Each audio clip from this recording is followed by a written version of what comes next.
Hello, everyone. John Moran, thanks for being here.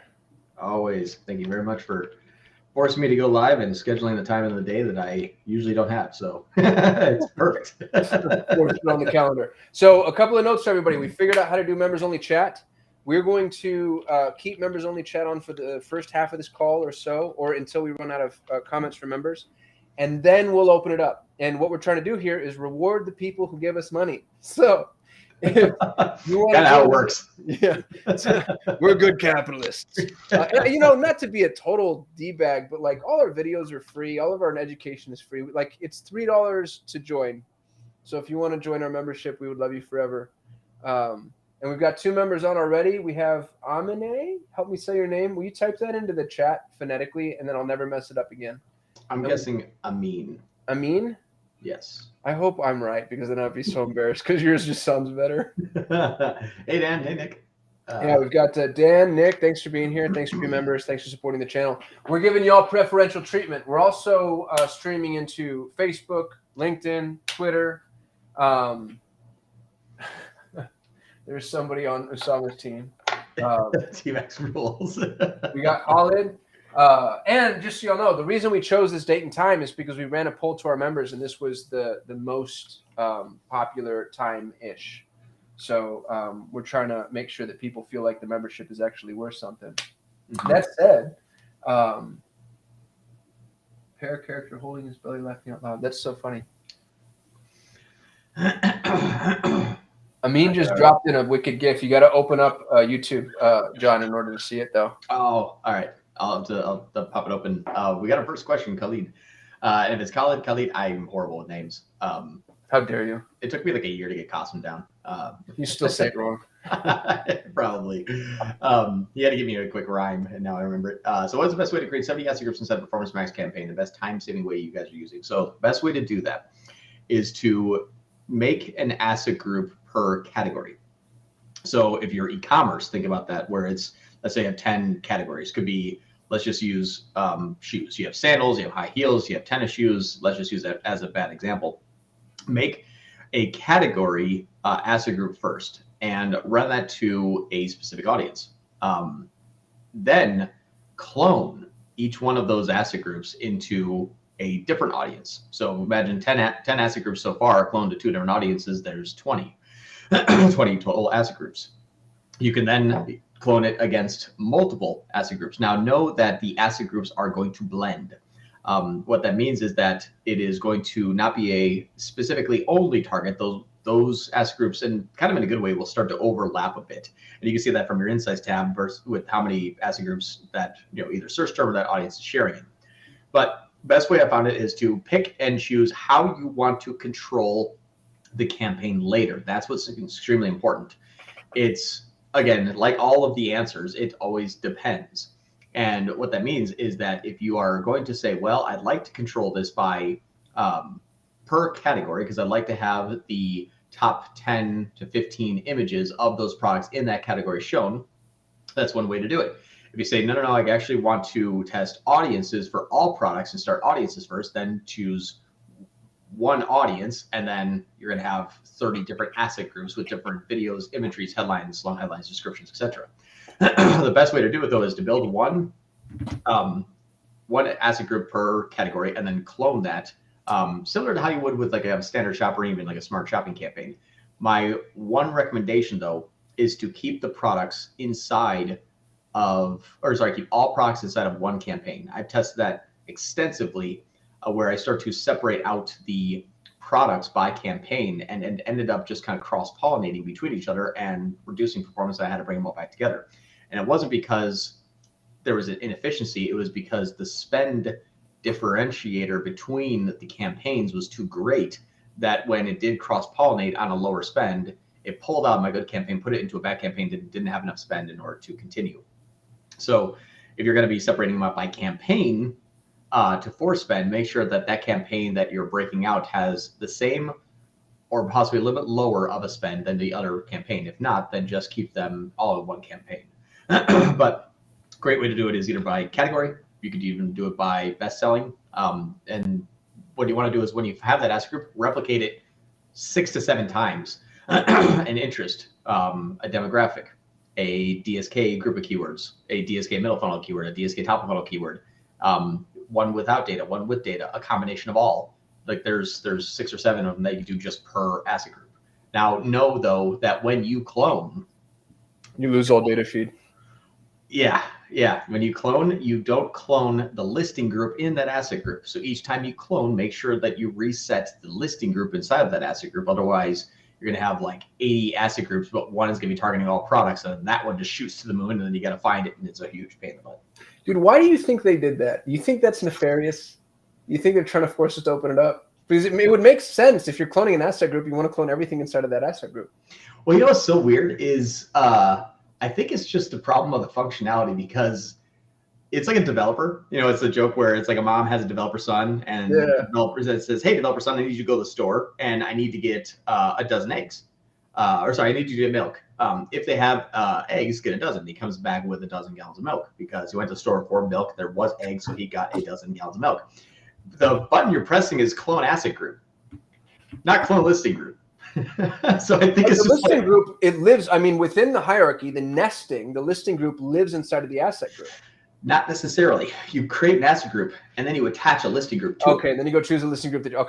Yep. Real quick. I didn't know how YouTube works. Amin just gave us $50. That's what that. So Amin, just the reason I didn't shout this out is because we're in Restream, and Restream doesn't tell us what's going on. But I went and looked this up. You can tip us. We just got tipped $50, dude. I feel actually kind of guilty about this. Amin, I know. Thank you. I feel like one of those people on Twitch where I'm like, "Hey, thanks." Yeah, this is like our OnlyFans. And we've had 3 people join since we've been on here. Innerdeep Singh, Archie Jeter, and Dave Fogel. Hey, Dave's back. Pressure Dave into doing it. So Innerdeep, Archie, Dave, thanks for being members. We appreciate you guys. That's awesome. Cool. Let's see. This Nick's got the next question. If you duplicate an asset group with new audience signal and that audience signal is clearly performing better, do you pause the old asset group? No. What you want to do is you want to check in your insights tab and then look at the search terms that are coming in. You'll actually see that sometimes a search term that is performing, let's just say, is tied to 2 asset groups. And then when you click on the asset group and expand it, that asset group will tell you the search term breakdown by asset group. What that means is that sometimes what we found is it's a rising tide supposed to all ships, and Google's a kleptomaniac. So what I mean by that is a lot of times you'll add a new asset group that actually starts to raise both of them over time because they start cross-pollinating a bit, which is very, very odd. And I'm gonna tell you how to measure that, but then how to think about it. So the how to measure it is when you see that the asset group, when you expand, sometimes you'll see like 3 sales in your old asset group and 6 sales in new asset group. But in comparison, the old asset group didn't have any sales, but the new asset group has six brand new sales. So what that's doing is it's saying that this asset group can and will be shared with the other asset group, but the old asset group was not targeting that until the new asset group started to target it. And that's what I mean by a kleptomaniac. What our job is inside of Performance Max is to open up additional targets for however Google can find a commonality or steal, not steals, essentially just capture more traffic. But it is going to have a rising tide floats all ships. I have had a campaign that spends $9,000 a day. I had 2 asset groups that were performing mediocre, launched 80 new asset groups. Those 80 new asset groups started performing much better, and the old asset groups just started slowly ticking up in performance. So whether that is a time issue and whether it's just natural optimization, but what's weird is all of a sudden now all those 80 asset groups are also sharing audiences now with my main asset group that I inherited when I took over the account. So just know that the previous ones will get better, just not as quickly as the new asset group performance is. Did you see Jenny Marvin's comment on choosing audiences for asset groups? No. Hold on. Check this out. Dude, this is nuts. So this is Michael Nadalin, who's on our channel. He shared this with me. Jenny, PPC Kirk, who we've kind of danced around his content a little bit, was just asking, how is it that audiences are selected and why do audience signals matter? And so Jenny, the thing that I thought was interesting was signals are used to jumpstart only, which, by the way, I don't believe. But Google went on to clarify, according to Search Engine Land, and they don't cite the clarification, but Google added additional context on how audience signals can impact early performance. but they will also continue to inform our systems over the campaign lifecycle. Here's the part that blew me away, dude. This is nuts. What if audience signals are switched? Existing learning will continue to be taken into consideration. Google is, I think, using the Facebook pixel model approach. Mm-hmm. And you tell me if you think this is wrong. If you had a Facebook pixel installed and it was converting against a certain prospect, that pixel was actually learning who that prospect was. So if you ran a whole and then started a new account with the exact same assets, ads, landing pages, audiences, whatever, but a new pixel, it wouldn't perform as well. So Google's learning the audience, and I think it's tethered to conversion actions. And regardless of what you do with your audience, over time, Google's going to figure out who you are, which is really cool, but it hurts you if you have a massive change in business model, offer, messaging, pricing, product, service, etc. Mm-hmm.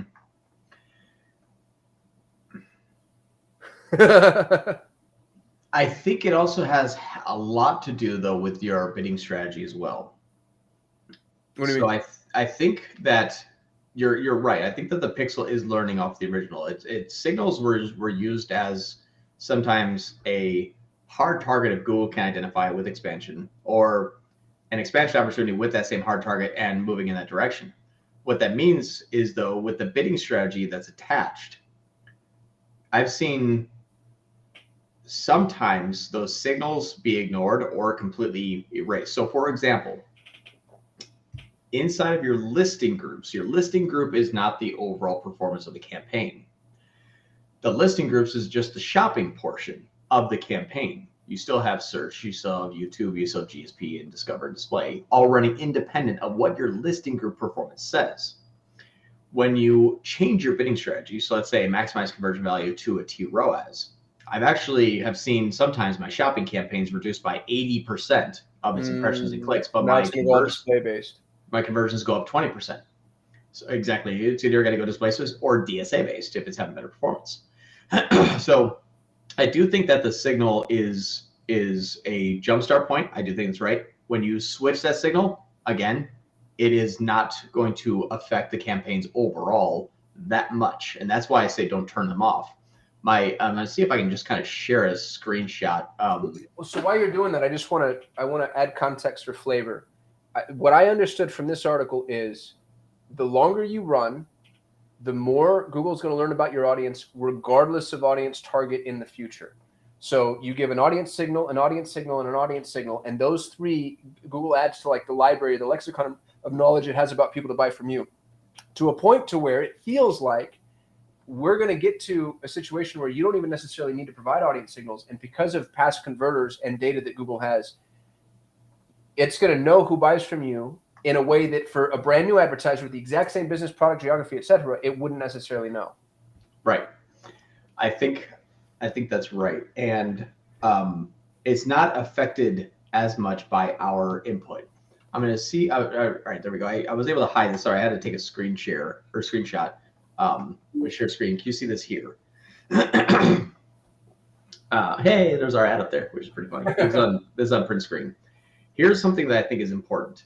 I have 82 asset groups in this account, and you'll see that I have $15,000 in conversion value and 10 to 100,000 search volume in 82 asset groups for this one search term. So these are 82 different asset groups with different products, with different targets, and this one search term is found in all of them. Removing or switching audiences is not going to affect this. That's just too much commonality. You'll see sometimes it's got 39, 18, 11, 20, 54, 58, 40, 25. I think it's saying, hey, what we have found here, either because of a signal or not, matches half or all of or none of your asset groups. But I don't think it's going to be something that we can control from a pullback perspective, specifically when we're talking about switching audiences. That's what I'm saying. Like the more you add on, I'm agreeing. The further down the rabbit hole you get, and the less ability you have to kind of go and refresh your audience, or at least that's the way that it feels. Right. And that's why what I've been telling people is start with as many audiences as you can. Give as much high relevant target, because all you're doing is you're giving Google's going to go take a test. And here's the book, here's the cheat sheet, here's my cliff notes, like here. And it's like, oh, okay, I have all the signals I need in order to be successful. That's sort of like how this works here. Now, you don't control it. You're loading it up, essentially what you're doing. And then it is going to go off on its own and find more. What you loaded up with, though, does matter in the beginning. Because if you load it up with just like, hey, every single asset group has my customer list, my lookalike list, my all converter list, like all that stuff. And then you launch it, it's like, cool, here's your brand conversions. And Google's like, I did good. And now eventually it will work its way out of brand. Right. But you started off on the wrong foot, and now it's got to expand into the right foot. No, negative keyword or negative placements that we're all getting, right? Like we can say those words. Yeah, we're getting negative keywords. It's supposed to be live already. I was talking to Google. She's like, well, have you ever done this and like added this as a negative? I'm like, you can't. She's like, huh? I'm like, you can't add negative keywords instead of performance max. She's like, you're the second person today that's told me that. I should have rolled out to everyone. But we've got 80 performance max accounts. Have you seen it in any of them? None. Not one. Not one. Yeah.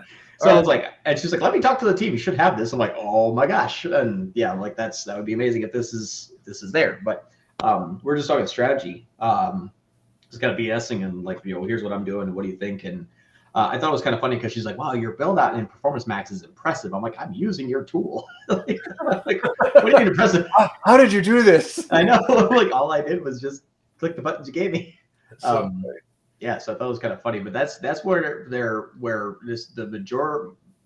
moral of the story, I guess I would say, is start it off on the coldest relevant foot you can, and be selective.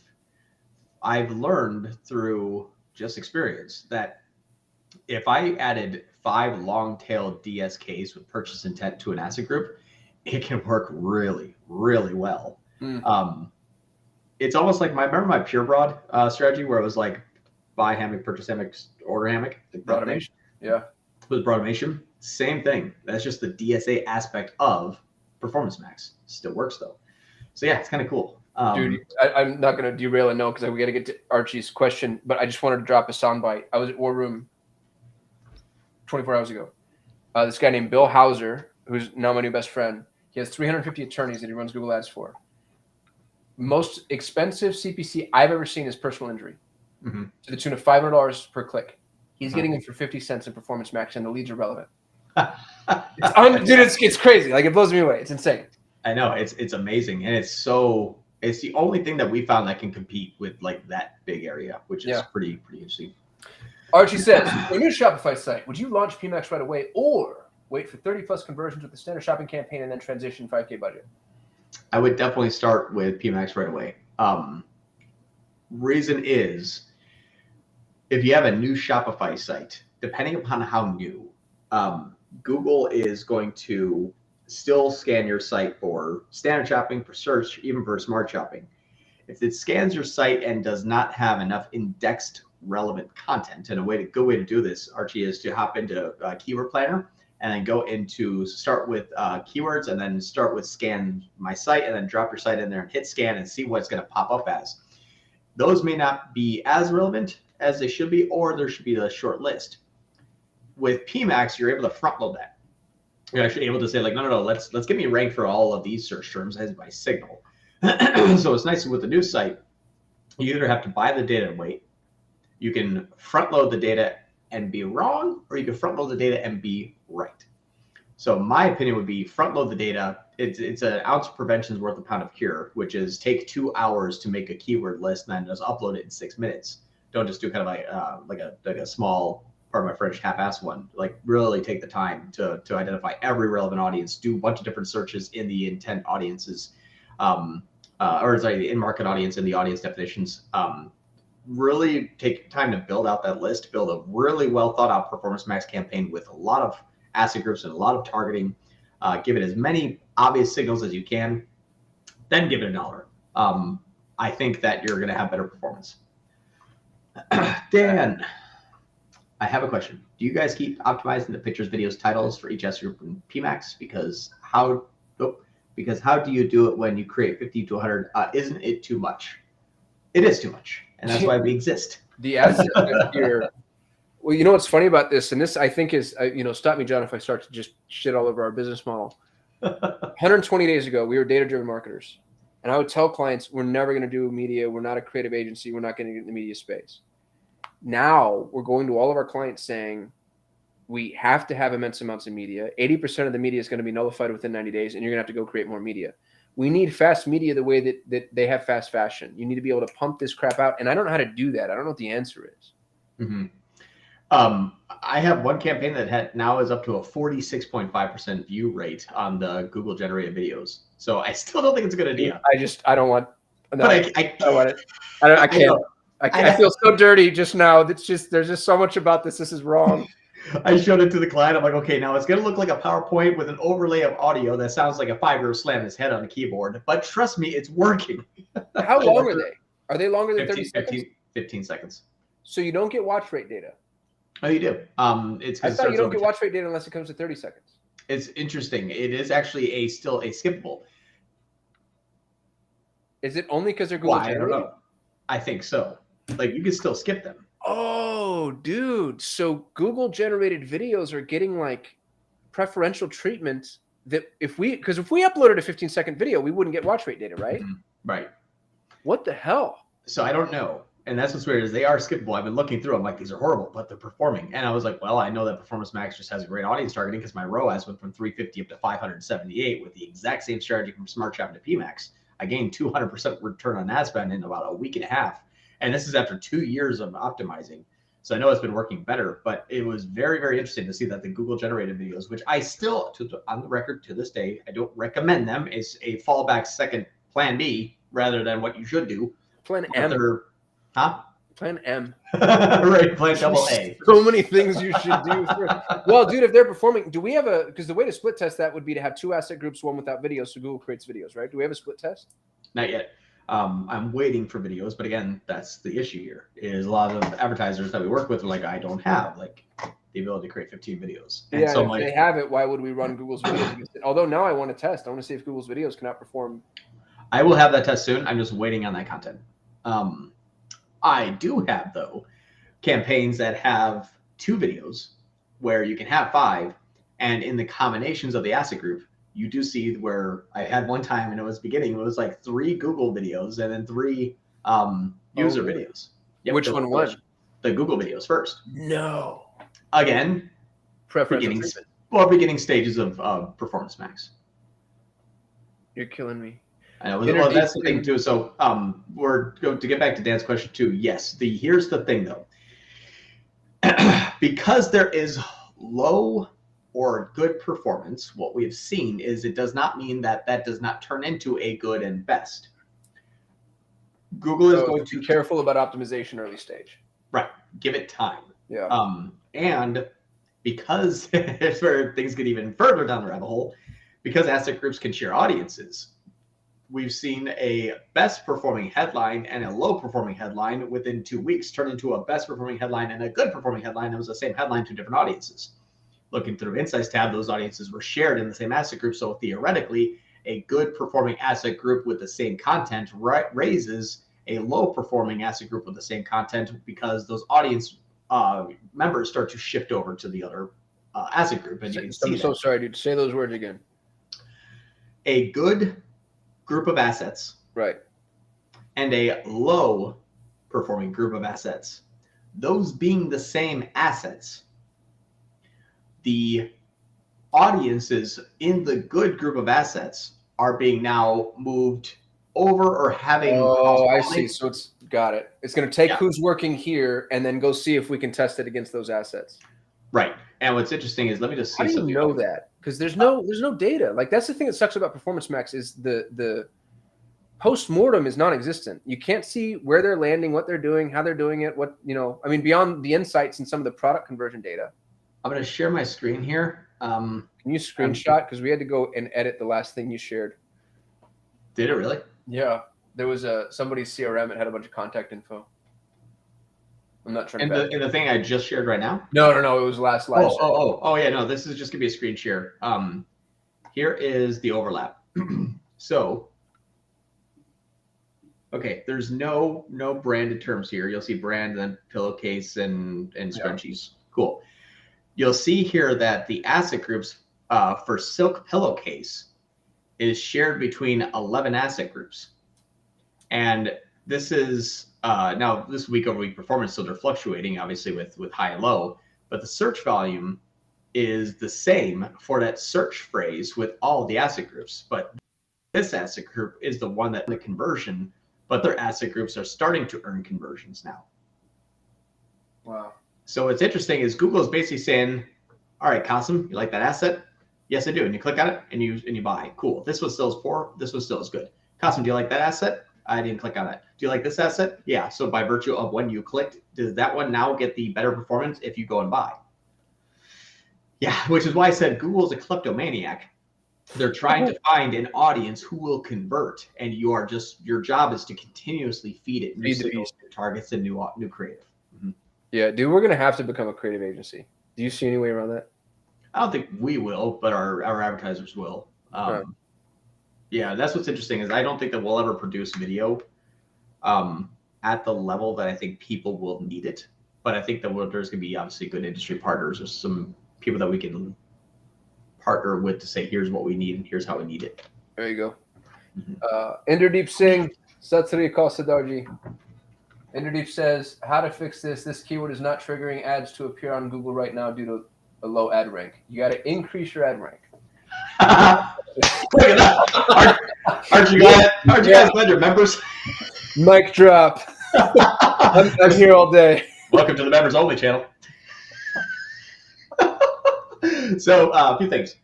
Either quality score is ad relevancy, expected click-through rate, landing page experience is low, or your bid is too low, and or you have another keyword in that ad group that has a better rank. So the keyword, again, if it's a broad match, phrase match, or exact match, it's going to be different. If it's, but what's funny is like, regardless of if it's broad, phrase, or match, use ad preview and diagnosis for that search term of that keyword and see. A lot of times you'll say, hey, this keyword didn't show, but this other keyword that was broadly matched to the keyword that you wanted, even though it's not an exact match, has quote unquote better performance. So that one was chosen instead. So keyword is gone in Google, really. I mean, there's phrase, exact, and broad. They kind of all work about the same now. There's lie, liar, and lying. Right. Yeah. There's closer, and I guess closest. But what's funny is use that preview diagnosis. Search for it. It's most likely you're just not bidding as competitive enough, depending on your bidding strategy. If it's maximize clicks, it's probably too low. Search fresh share could be too low. You know, those things. It's going to be what you'll need to do is check these 6 areas. Search loss impression share by rank, search loss impression share by budget, search loss top impression share by rank, search loss top impression share by budget, and search absolute top impression share loss by rank, and search absolute top impression share loss by budget. Check those 6 areas. Whatever one is low, it'll tell you, oh, you're losing it because of rank, or you're losing it because of budget from the first page, top page, or number 1 position. Yeah, my answer was almost just as good. Yeah. Khalid says our 3 days engaged view conversion window works well with Performance Max ecom brand. 3, yes. So that's the thing is those videos are technically engaged. So they're not accurate at all. They will be soon, I hope. But a person that watches a video counts as an engagement, and that engagement, if they go and essentially convert, then they will be counted as a view through conversion. So those how much of the video do they have to watch before they're an engaged view? 10 seconds or more. I was going to say there's a threshold. Okay. Right. So that's the thing too, is 10 seconds or more is technically which is not insignificant. I don't want to discount that too much. I mean, if somebody watches 10 seconds of a video, especially on mobile, that's pretty telling as far as interest is concerned. You know what's funny though is it always also depends upon other channels and how much you're spending. So if you spend $1,000 a day in Google and $100,000 a day in Facebook, and your videos are being shown to people through Performance Max because they're relevant, regardless of where they came from, and then they go back to Facebook and convert. I'm not saying that's happening, but technically it's like, wow, we made $12 click through, but we made $1 million view through. It's like, well, did you really? Like, what else was that play? I'm using extreme examples. No, that makes sense. Yeah. Dave Fogel. Hey guys, is there a way to keep people from India or other countries from clicking on your ads? I'm getting spammers on high level coming from Google ads. Yes. So not I would say ClickSees, but I have poor performance with ClickSees. Dave, for yours specifically, I think it depends on what you're counting as a conversion. And there are a few things that happen before that. Google's giving you spam because it thinks it's good. It's good. And so I have a few questions. A, what are you counting as conversion? B, are you getting spammy conversions? Because if you're getting spammy conversions and you're counting those as conversions, then we have to reset that. Google's not going to listen to anything we want. Exclude all those. Okay, so I got the VPN from those countries. Shit, no, like we gotta work a little bit, look a little bit like further up the funnel. For example, we only count a call if we can listen to it and say yes. A lot of times we only count conversions if it's something that is either on the form showing a specific field that has been selected versus other ones, or I have 15. Actually, I can share this. This is something that I've got clearance to do. Here's what I mean by this. This is super important. I want everyone to take notes because it is very, very, very, very, very, very good, very important. Actually, let me stop sharing real quick. It's not loading. Hold on. I'm like, this is the best thing ever, and it doesn't load. While you're looking for that, can I ask you a question? Yeah. Why can't we just exclude enter location or target to exclude? I realize that Google has the in or interested in, but why not just go through and add? You could potentially even add them in bulk. I've never tried it, but add every location you don't want as an exclusion instead of Performance Max. Because a lot of times the traffic that's gonna come through is actually VPN. So that one client that sold, they're a SaaS company. They got yeah. That one said United States only, everywhere, and then you hop into analytics. And then you look at the traffic in the paid channel that we're only targeting USA and match locations and account location settings, everything, excluding like 75 different countries. I'll have like India and Pakistan at like 60% of our traffic. Analytics caught it. Google Ads didn't. Weird. Mm-hmm. You would assume they're operating off of the same location-based targeting mechanisms. Like it's the same freaking. I would have hoped, but apparently. No, it's the weirdest thing. We charge you money in this one, so we're going to use the dumb one. Right. Larry built something yesterday. It's fine. All right. So here's I'm going to get to this level of viewership here. What I don't want to do is give away any sort of trade secrets, but I do want to show proof because I think that's important because you're going to see a very common theme in Solutions 8, and that is lead quality. And that lead quality is going to be, okay. Oh, my G has one. There we go. I had to reset, or not reset my password, by log into an incognito window. There we go. Two-step verification. All right, what I'm going to do is just believe me for now that we're only spending, I think, about $6,000 a month in this account. And let me share my screen here. But this is paid search. I want you to know something. Look at, these are my UTM. It's either east or west. When it's west, I add UTM geo. This is all coming from paid search. And the frequency here is 10, 11, 12, 12, 13, 13, 13, 13, 13, yesterday, today. So I'm going to open up these first 5 leads. And lead number 1, form submission. I saw the project on Facebook, 2 Red Door. This is Scottsdale, Maricopa, looking for 14.5, 44 length and 44 width, and they're in Desert Cove in Arizona. Good. Next one here, next form submission. Tucson, Arizona, would you include the cost of insulation, venting, and a concrete pad? Looking for this building here, and they actually built their own building. Next person here, if we just look at form submission, looking to build an auto workshop, thinking around 900 to 1,200 square feet, cool, in Tucson. Next one, you'll see these are all extremely quality, highly relevant, amazing leads that are looking for a 20-foot length and 20-foot width building and 10 to 12-foot height. I can do this all day for the last 6 months. The reason why this is good, yeah, printed or emailed code is fine, not available for phone consult during the day. Cool. If you look at where I'm sending this traffic, this is on Southwest Building Solutions. This goes against every guru, and I will go toe-to-toe with any guru that says this because they're all BS. They look at the data, not the lead. Dude, we're going to just genocide all the gurus. I hate idiot out there selling education, you'll notice, no longer runs ads. Right. Because they suck at it. Right. And here's my form submission on the homepage. You cannot convert unless you know the width, height, and length of the building, and even how did you hear about us? Like, that's a required field. Like all of these have to be performed. I'm spending $8,000 a day. It's getting like $25 leads, and these leads are gold. And that's the thing is when we switched over from Pure Broad to Performance Max, kept going on perfectly because Google's going to see, aha, I got a conversion spiral out of control. You get a little bit of junk, a little bit of spam, you're done. You're done. You have to reset the whole thing. You cannot work your way out of Google trying to be the kleptomaniac on what it thinks it found. Yeah. You need to set a high barrier to entry. Another client that we have, I don't know if I can share their name, but they do outdoor barbecue grills. I run Performance Max. It's the best performing campaign that we have right now because they have to go through and custom build in an animator the actual gas grill island they want built in their barbecue backyard. In the backyard in their barbecue. And that's a $15,000 item that would have gotten spammed. When I took over the account, it got spammed. I'm like, I'm only going to count it if they actually submit for a price quote of what they built. And then, so don't give it like name, email. A bot can fill that out. Google's going to see the bot and say, cool, we want more bots. And now you got more bots. It's the only way it works. Only way it works.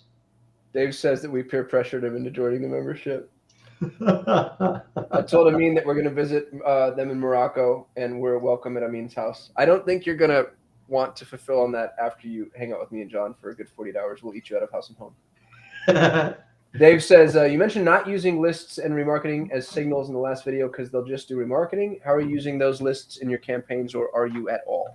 I did for a little while, and I stopped using them because as an agency, we get the question of a lot of times, well, that's a lot of brand traffic. Now, no one can ever answer, did they see a YouTube video 6 times before Google the brand? You know, that for some reason doesn't take into consideration a lot of times, but it was by virtue of survival that we had to just remove the custom lists or customer lists and converters that did reduce or completely stop the brand traffic.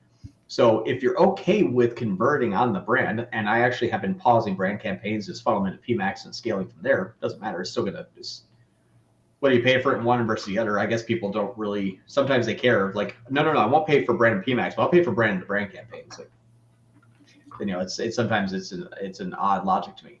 Yeah, that argument pisses me off. It's like, I don't like the way you're making me money.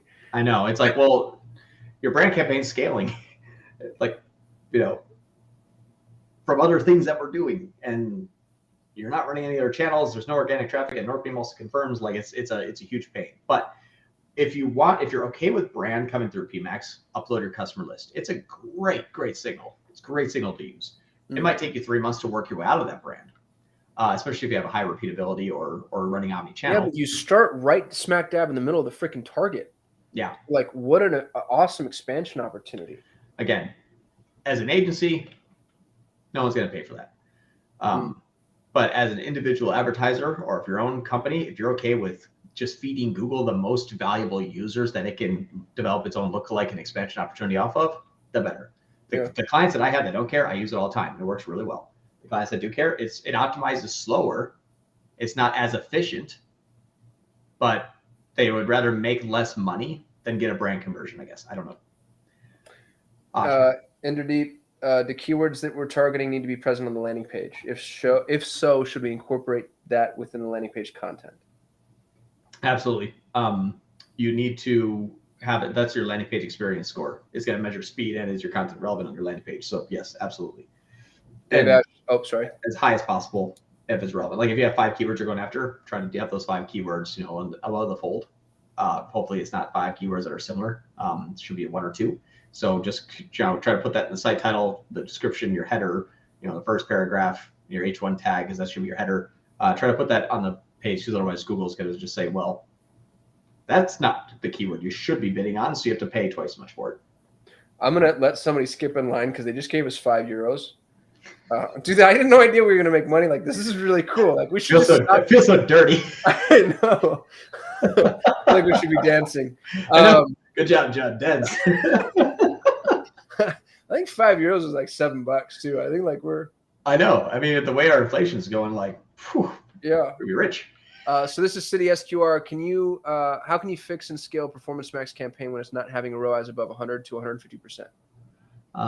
Who is it? I'm sorry. City SQR. Oh, there it is. Yeah. Super chat for how can you fix and scale Performance Max campaign when it's not having a ROAS above? So the fix and the scale, again, make sure your asset groups are extremely diverse.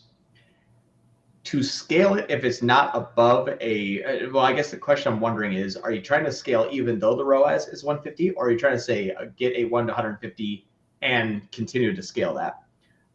The questions I would have is A, do you have more than at least like 50 asset groups?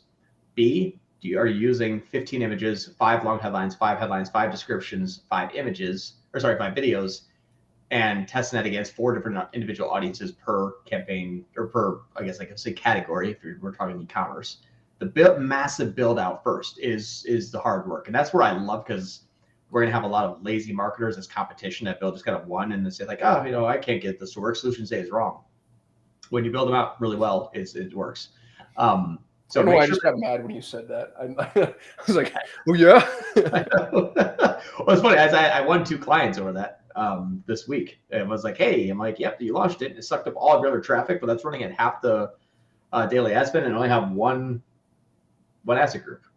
So I'm like, if you chose that headline, that description, does that represent your entire brand? No. Well, there you go. So it's a good way to. Interesting question that is. Does that represent your entire brand? That's the line. That's yeah. Mm-hmm. Question for you: as you're building up these bad asset groups for City SQR, shouldn't the launch be sans TROAS? Yes. Well, that's the thing too. Is it actually shouldn't be a conversion value or TROAS. You should actually use maximize conversions. Maximize conversions is 1 point removed from the hardest thing you're asking it to do. So what I mean by that is maximize conversions between maximize conversion value is actually 2 different things. And I confirmed this twice with Google last week, because they said, hey, you should try this. So I was like, well, what about that? I'm like, oh, that makes sense, especially in the beginning. So in the beginning, when you run maximize conversions, it's easier to get a conversion because it's not asking for a conversion and a large conversion like maximize conversion value. And it's not asking for a conversion and a large conversion over 3x of what you spent, which is TROAS. You're just saying, can I get a sale or can I get a conversion? It's easy. It's the easiest bar for Google to say, aha, I won. Like, I got it. Can I fight you on that? Yeah, absolutely. Charm bracelets. I'm selling charm bracelets. So there's a bracelet and there's 500 charms you can buy. For maximize conversions, I'm going to get somebody that buys 1 charm. For maximize conversion value, I'm going to get somebody who buys all the charms. Yes. Wouldn't in the beginning, and now it's not all products I realize, but for products that have massive disparities in order value, wouldn't we want maximize conversion value? You can move into it. Absolutely. Okay. So but I'll play that same scenario. You have charms and you're on maximize conversion value and you can't spend your daily budget and you're not making any sales. You don't get it. All right, fine. Yep. We'll say it's a draw. Give $1 to whoever won. That's so funny. All right, Dave Ashley, how are you doing asset optimization with so many asset groups? Hard work, dedication, and a lot of employees. That's so funny. We have 70 people now, which is crazy. I know, it's nuts. But yeah, that's it. It's just that's how it goes. You literally have to be. This is 10 times harder than what Google used to be, and that's why I don't think people get. You're going to take longer in build out, longer in your optimizations, but it is going to be more powerful if you do it the right way. Dave Fogel, I just did 10 to see how it goes. I think we're going to talk you out of that, Dave. PMax takes forever to load for me. Dude, Google Ads in general takes forever to load for me. Like, Google is laggy. Yeah. Last 2 weeks, at least. Dave Ashley, I have like 50, but they're answering now. I don't know what that means. That's probably, Dave, forgive us, a comment in reference to something we said previous. Perhaps you reach out to John's right there. I need an assistant is what seems to be the answer. Perhaps that's funny. Khalid, how to check and see where Performance Max ads are showing. Dude, I wish I knew. Now, here's how we have to understand this too. It's a major shift and it's hard. It's extremely hard to shift your brain to this thought process. Placements don't matter. Well, it's that, but you're measuring something different and you're also targeting something different, and people don't realize that. So for example, in the old way, I said I'd like to be on YouTube. And it says, who would you like to be on YouTube in front of? I'd like to be on YouTube for the people that are searching for wallets. Yeah, exactly. I just look around, I'm like, what do I got here? So I was like, wallets. Now I said, I'm looking for Kasim. And I'm looking for Kasim, as I know Kasim is interested in wallets because he's been Googling wallets. He's been on my website. He's been on my competitors. He's been on wallets.com. Kasim is looking for wallets now. I know Kasim is looking for wallets. I have 50 ways that I'm targeting Kasim's signal for wallets. Google, where's Kasim? He's on GSP. Oh, okay, there's Kasim. He's on YouTube. Aha, Kasim's searching right now. There's Kasim. So you're looking now for a person doing something. You're not trying to test a very wide audience in a channel. You're looking for a person regardless of where he is or she is in the Google Ads ecosystem. That's like the a vanity big change. metric almost. It is. It is. It's like, hey, I have this target. Oh, your target was on GSP. No, I didn't want a conversion there. It's like, what do you mean? So that's where this whole thing is. You're shifting. You're looking for a person. You're not testing a channel. Just try to put that in your mind as much as possible. Dave Ashley, my PMax is outperforming Smart Shopping after only 2 weeks. And he just did more asset groups. That's great, Dave. Dan Rosette. So essentially what you mean in regards to my question is that I can just create one new asset group that just has many new videos, titles, etc., and it'll help the others optimize. So we don't really optimize each and every asset group. I would not just create one. If you have 80, I would create another 80. For all of them. Yeah. Yeah. Dude, it's weird that they max out at 100. When I first heard that, I was like, oh, we'll never hit 100. And then we started building it, and I was like, oh, we're going to run out. Well, it's so funny. When I showed, we're on a call with Google yesterday. I'm like, okay, for this next client that we're building out, I'm like, we have 5. I'm like, let's get to 80. She's like, oh my God, 80? I'm like, yeah. I'm like, I need that. And when I shared her why, she's like, oh, okay, well, that does make sense. So Google never thought it was going to get this big, I don't think. Dave goes, they've been going so long, I forgot your question. Dave, essentially, how to optimize so many asset groups. Oh, yeah, we went over that. They say your new asset groups will steal from others, maybe. John Rolo. That's one of my favorite names, by the way. Now with PMax campaigns, what would a reason be for you guys to run a straight YouTube display campaign? I've got one here. John, you go first. Yeah, I think that it's going to be for content that's optimized for that channel. So a lot of times people will want to run like an outbound campaign inviting people to something like a webinar. It makes total sense. I'm not going to run like webinar registration events solely on Performance Max. Yeah, it's good. But if it's like, hey, I have 15 YouTube videos, I don't really have pictures and it doesn't really make sense on search. Be like, who's got a really cool podcast that's starting tomorrow? Like it's situation based.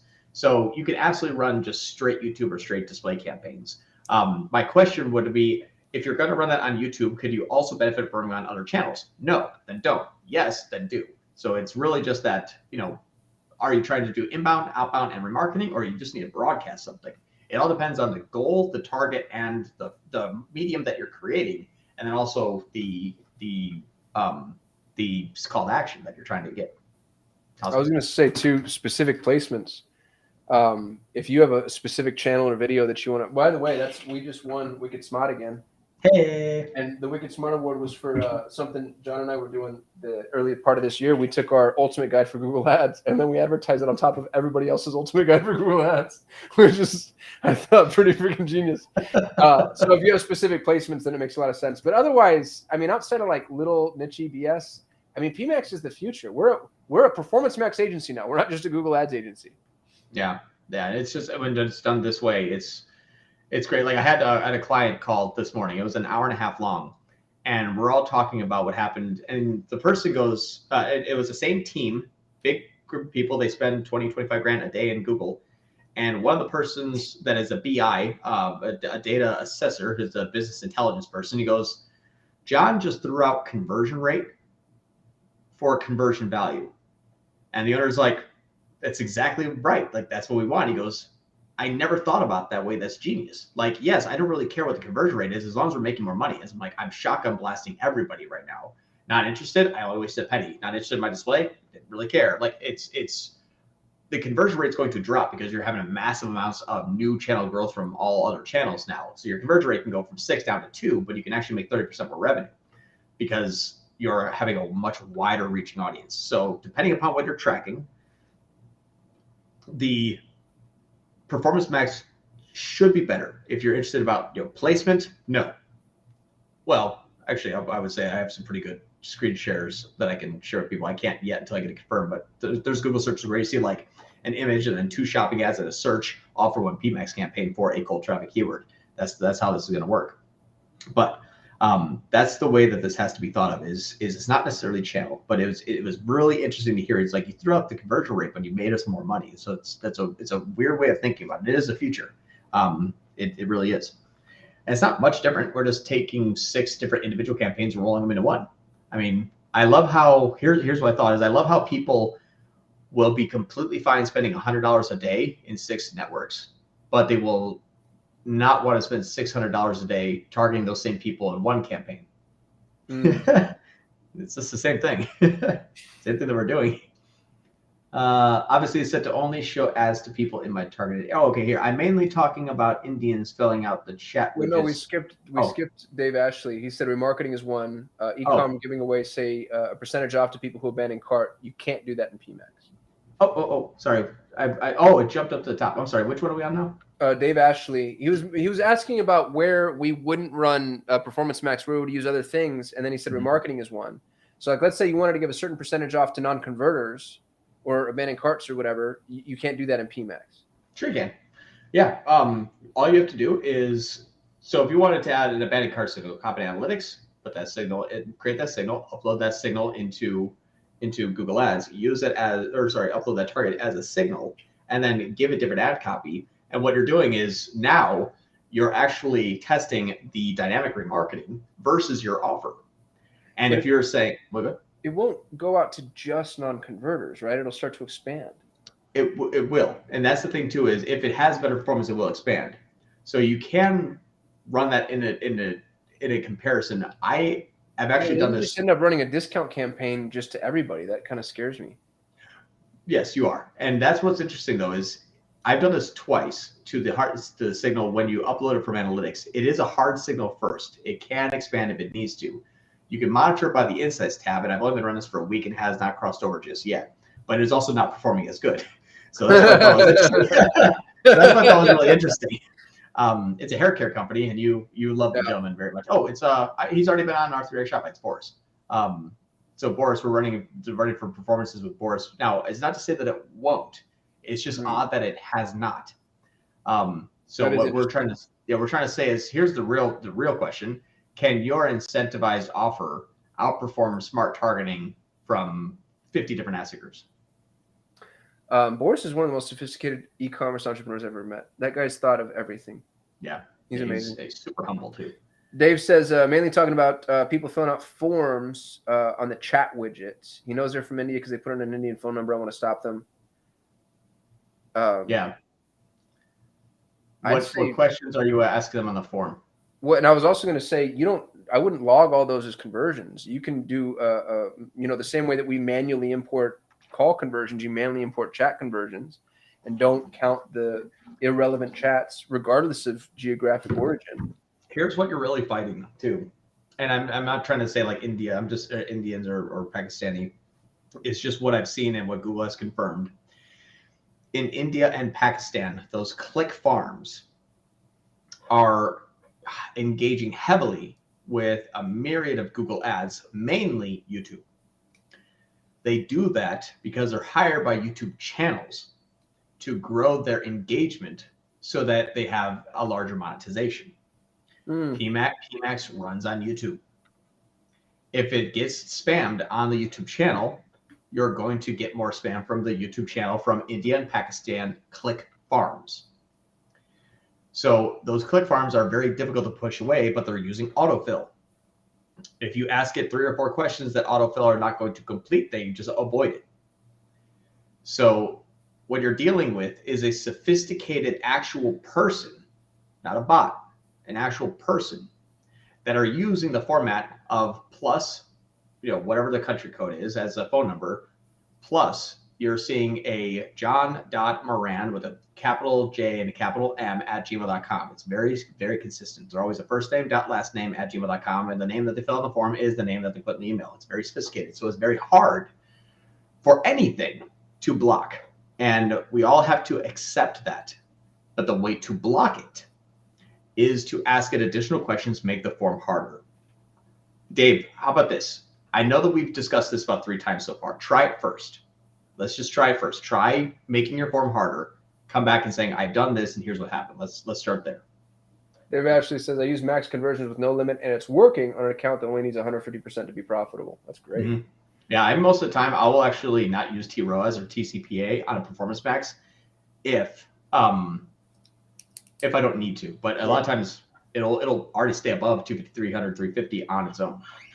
I think this is going to change, dude, as PMax becomes more prolific. Because right now it's all blue ocean. You know, you have 97% of Google's inventory that's never been maximized. But like 4 years from now, when everybody's on PMax, I think it's going to get so much more competitive. Oh, yeah. Yeah, and it will. But hopefully the thought process here for the next 1 to 2 years is you've already started, developed your asset groups, cultivated your asset groups, and then optimizing your ads inside of your asset groups to the audiences that you're also expanding into when everyone in about 2 months from now wakes up and goes, where'd Smart Shopping go? Oh, Jay is a member. Welcome, good person, Jay. Hello. Archie Jeter, with the introduction to PMax, how would you estimate the amount of potential traffic / conversions using Google's forecast tool? Is it double or triple? I never liked that tool. I wish I did. Dude, it's dog shit. It's never been applicable for just standard search. How could we, expand? It's so inaccurate. I would say just for right now, don't really use it, especially with PMax, because all of a sudden, here's what I would say. So you use Google's forecasting tool, and then use maximize conversion value instead of maximize conversions, and you add 50 asset groups. That data is useless now. So that's a snapshot in time where I would use it as a start of a snapshot in time. Just know that it's going to possibly pivot in the 180-degree direction. Dave Ashley, is PMax turning us back into scaggers? I don't think I know what that means. No, not at all. PMax is, all right, how about this? It's like Skag, but with pure broad. How's it like Skag? There's no keyword. Well, he means a bunch of different asset groups, like only to this keyword, only to that audience. It's almost like the ad group only to that. That's why you're saying it's with pure broad, because it's expansive. Yeah. Yeah. So think about it like long tail specific that can be expanded. Yeah. So it's like Skag, only with expansion. Fogel says PMax would be better if I could see how much it's spending on top versus bottom. I think you're thinking about it wrong, Dave. I think that it's performance based, and that again is a vanity metric. That's like worrying about placement. Excuse me. Yeah, and that's the thing too, is it might not be it's not for everyone. Like what this really does is take over Smart Shopping and local campaigns. You're still gonna have search and DSA and shopping. I have not seen a Performance Max campaign do worse than everything else we tried for the last decade. It's pretty hard. But yeah, that's the thing is if you say, hey, I just need to know what I'm spending. Let me ask this, Dave, too. I don't want to sell it to you because I think that everyone has their own style and how they manage Google Ads.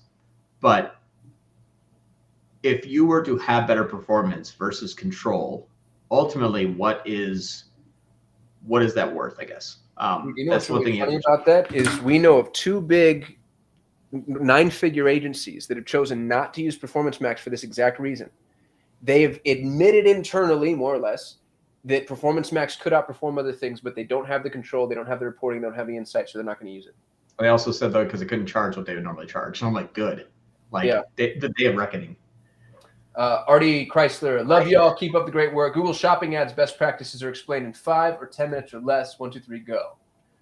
Shopping Ads best practices. Yes. Actually, I'll do it in 9 seconds. Switch to PMax. Next. No, I was kidding. Google Shopping Ads best practice. I have to go. I have a call starting in a minute. An hour scheduled. Oh, it's been an hour. That's nuts. No. But the best shopping ad. Wait, can we get to Jay's question? Because he's a new member, and I want to make sure we answer it. I've been doing lots of PMax tests in ROA. He's been all over the place. I just realized that the ecom product ID tags, etc., stopped sending 2 months ago. I saw somewhere that ecom product ID tags are old code, possibly not being used anymore. Is this true? I've since replaced my code with something new, but no idea if dynamic remarketing tags are working. Any suggestions? Look at ecom product ID or just ID. Those are going to be same part in your audience. If maybe come back next week or actually just drop me a quick question. I'll just help you. But it's ecom product ID or ID. They'll both be in your audience areas, your audience sources. If ID is firing, ecom product ID is not, you're good. If the other way is firing, you're good. Just one of those has to be firing. So sorry, I won't have to go. I have to start the call. We did it. It's an hour. We'll see y'all next Friday. Appreciate everybody who signed up for being a member. John, you go ahead and Jet. I'm going to read off. Just want to thank our members because I promised to give member shout outs. Sounds good. Appreciate everyone. Thanks.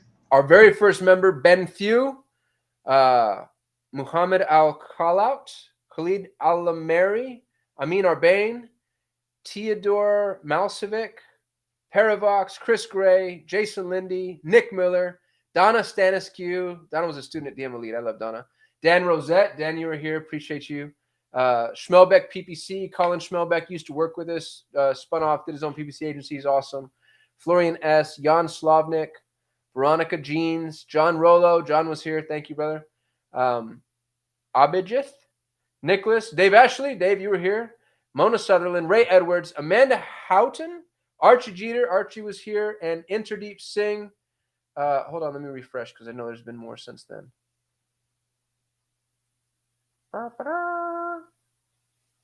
Y'all, we're going to try to go live every single week. And Corey Lindholm. Thank you, Corey. And then Jay. Thank you, Jay. So we've got a bunch of new members supporting the channel. Really appreciate y'all. Thank you for everybody who showed up. We're going to try to do this once a week. Like I said, we're going to prioritize members. If we have the opportunity, we'll open up to non-members too, because we still want to help folks. And I think maybe what I'm going to do too is just make sure that we don't have we're going to try to spread it out a little bit more. So come with your best questions first, because I think right now we focused, and Dave, I'm picking on you, and I don't mean to be, but I don't want to focus on just one person. So we'll bounce around, and we'll get a little bit better at being judicious with our time. I'm so awkward. All right. Appreciate y'all.